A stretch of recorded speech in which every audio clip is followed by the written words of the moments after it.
আপনারা অনেক বিজ্ঞ মানুষ আছেন, ভেবে দেখেন কি করলে এগুলো কমবে।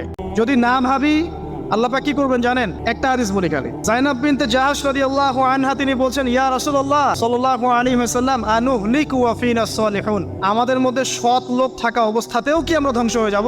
তারা থাকলেও কি আমরা ধ্বংস হয়ে যাব? নবীজি বলছেন, নাম, হ্যাঁ তোমরা ধ্বংস হবে। ইযা কাসরাতিল খাবাস, যখন নোংরামি, অশ্লীলতা, বেহায়াপনা বাড়তে থাকবে, আলেম জালেম সব ধ্বংস হবে। তা আমরা আমাদের স্বার্থেই কথাগুলো বলবো, কারণ আমরা যদি এগুলোকে প্রতিহত করতে না পারি তাহলে আমাদের বাড়িতেও এই ফিতনা ঢুকে আসবে। দেখে নিয়েন, আল্লাহ পাক বোঝার তৌফিক এনায়েত করুন, আমিন।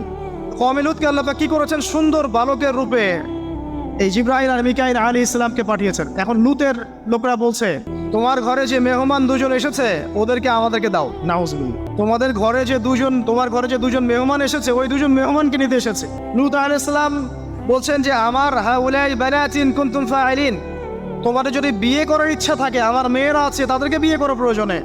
একজন নবী তার মেয়েকে বিয়ে দিতে যাচ্ছেন, তাও তোমরা এই পথে যেও না। তখন এই কওমে লূতের লোকরা বলছে, তুমি খুব ভালো করেই জানো হে লূত আমরা কি জন্য এসেছি।